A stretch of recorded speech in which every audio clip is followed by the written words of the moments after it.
चीन की बढ़ती मनमानी पर भारत लगाएगा रोक। भारत ने की चीन को घेरने की तैयारी।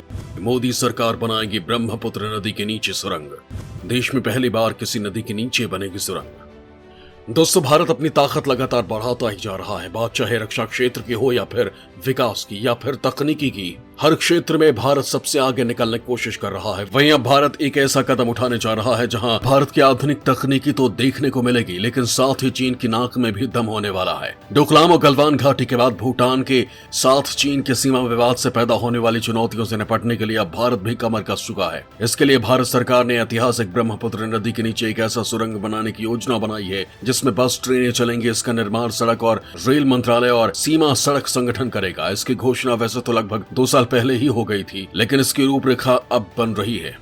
ये पहला मौका है जब भारत किसी नदी के नीचे सुरंग का निर्माण करेगा और ये भी पहली बार होगा कि चीन के बॉर्डर के करीब इस टनल का निर्माण होगा। कहा जा रहा है कि यह सुरंग चीन के जियांगसू प्रांत के ताइहू झील के नीचे निर्मित हो रही सुरंग से लंबी होगी। ये टनल भारत के लिए रणनीतिक तौर पर काफी महत्वपूर्ण होने वाली है, क्योंकि इसकी मदद से असम और अरुणाचल प्रदेश पूरे वर्ष आपस में जुड़े रह सकेंगे। इसके अलावा इस सुरंग की मदद से मिलिट्री सप्लाई और हथियारों की आपूर्ति भी की जा सकेगी।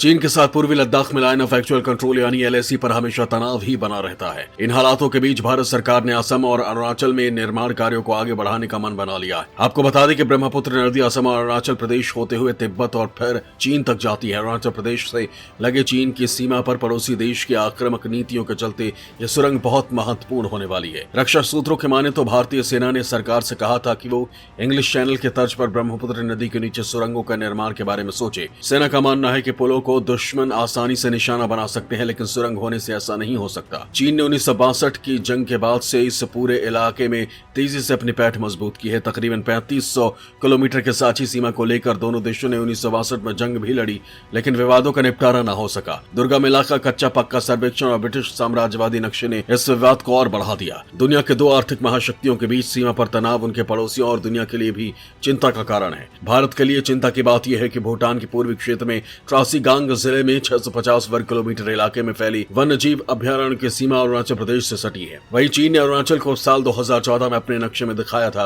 राजनीतिक विश्लेषकों का कहना है कि चीन का मकसद अरुणाचल के मुद्दे पर भारत पर दबाव बढ़ाना है। इसकी वजह ये भी है कि पूर्वी क्षेत्र में भूटान के साथ उसका कभी कोई सीमा विवाद भी नहीं था। चीन के प्रयास का मुंहतोड़ जवाब देने के मकसद से भारत ने भूटान के त्रासीगांग जिले में स्थित साकटेंग वाइल्ड लाइफ सेंचुरी से होकर असम और अरुणाचल प्रदेश स्थित तवांग को जोड़ने के लिए सड़क बनाने की योजना बनाई है। बॉर्डर रोड्स ऑर्गेनाइजेशन की ये परियोजना सामरिक रूप से बेहद अहम है। इसके तैयार हो जाने पर असम की राजधानी गुवाहाटी और तवांग के बीच की दूरी लगभग 150 किलोमीटर कम हो जाएगी। इसके जरिए भारतीय फौज आसानी से चीन से लगी सीमा तक पहुंच सकती है। फिलहाल कोई वैकल्पिक रूट नहीं होने के कारण भारतीय जवानों को असम से तवांग जाने के लिए सेला दर्रे से होकर गुजरना पड़ता है। वहीं सर्दियों के दिनों में भारी बर्फबारी की वजह से इस सड़क पर आवाजाही बेहद मुश्किल हो जाती है। अंतर्राष्ट्रीय मामलों के विशेषज्ञों का कहना है कि भारत पर दबाव बनाने के लिए ही चीन ऐसे तमाम मुद्दे उठा रहा है। लेकिन अब ब्रह्मपुत्र में लंबी सुरंग बनाने की महत्वाकांक्षी योजना का ऐलान कर भारत सरकार ने भी अपने इरादे जता दिए हैं। भारत के सुरंग तंत्र को लगता है कि चीनी सेना के ब्रह्मपुत्र पर बने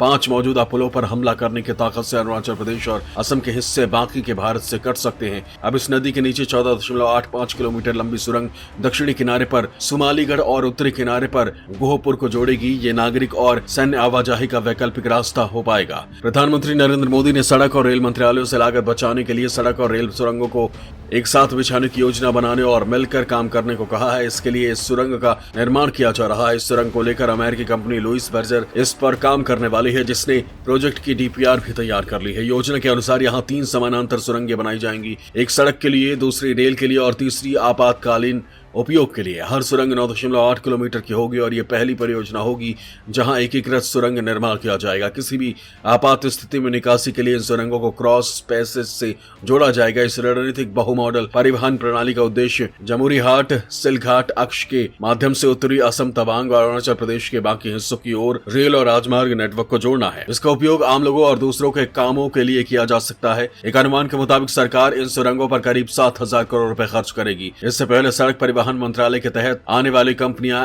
NHIDCL ने केवल वाहनों के लिए जुड़वा सुरंगों का प्रस्ताव रखा है और 12,800 करोड़ रुपए खर्च करने का अनुमान लगाया है। पानी के भीतर सुरंग परियोजना भी एक इंजीनियरिंग चमत्कार होगी और असम और अरुणाचल प्रदेश के बीच यात्रा के समय को कम करके देश को रणनीतिक रूप से लाभ देगा। प्रस्तावित सुरंगों का निर्माण टनल बोरिंग मशीनों का उपयोग करके किया जाएगा और काम शुरू होने के बाद इन्हें पूरा करने में लगभग 2 से 2.5 साल लग सकते हैं। सुरंग के अंदर हवा का दबाव काफी कम होगा। इसके लिए सुरंग के अंदर ताजी हवा के लिए ventilation system, fire fighting light की व्यवस्था और इमरजेंसी एग्जिट की सुविधाएं भी दी जाएंगी। टनल में पहली बार क्रैश बैरियर लगाए जाएंगे, जिससे 80 से 100 किलोमीटर प्रति घंटे की रफ्तार से दौड़ने वाले वाहनों की दुर्घटना होने पर वाहन पलटने के बजाय क्रैश बैरियर से टकराकर सड़क पर आ जाएंगे। ब्रह्मपुत्र नदी के नीचे बनने वाली टनल में आने और जाने के लिए पृथक 2 ट्यूब होंगे। बीच में ये दोनों ट्यूब आपस में जुड़े होंगे। टनल के भीतर पानी नहीं घुसने के कई सुरक्षा चक्र होंगे। टनल के अंदर वाहन आसानी से 80 किलोमीटर प्रति घंटे की रफ्तार से दौड़ सकेंगे। ब्रह्मपुत्र नदी के नीचे बनने वाली सुरंग को लेकर असम के मुख्यमंत्री हेमंत बिस्वान ने कहा था कि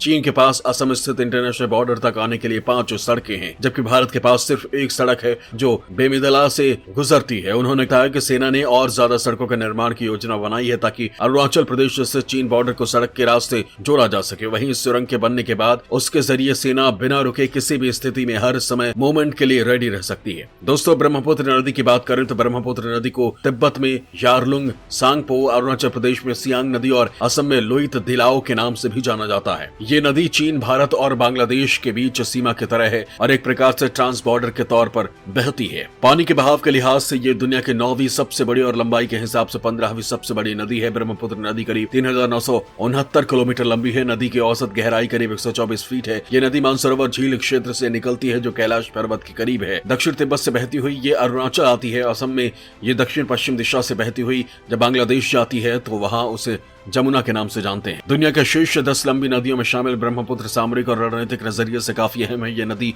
असम और अरुणाचल प्रदेश को अलग करती है। अरुणाचल प्रदेश की लंबी सीमा तिब्बत से सटी है और वहां आए दिन तनातनी की खबरें मिलती रहती हैं। इलाके में बड़े पैमाने पर तैनात सेना के जवानों को ब्रह्मपुत्र पार कर ही सीमा पर जाना होता है। ऐसे में ब्रह्मपुत्र पर बने 5 पुलों की भूमिका काफी अहम है। लेकिन गलवान घाटी में चीन के तेवरों से सबक लेते हुए अब सरकार ने ब्रह्मपुत्र के नीचे 14.85 किलोमीटर लंबी सुरंग बनाने का फैसला लिया है।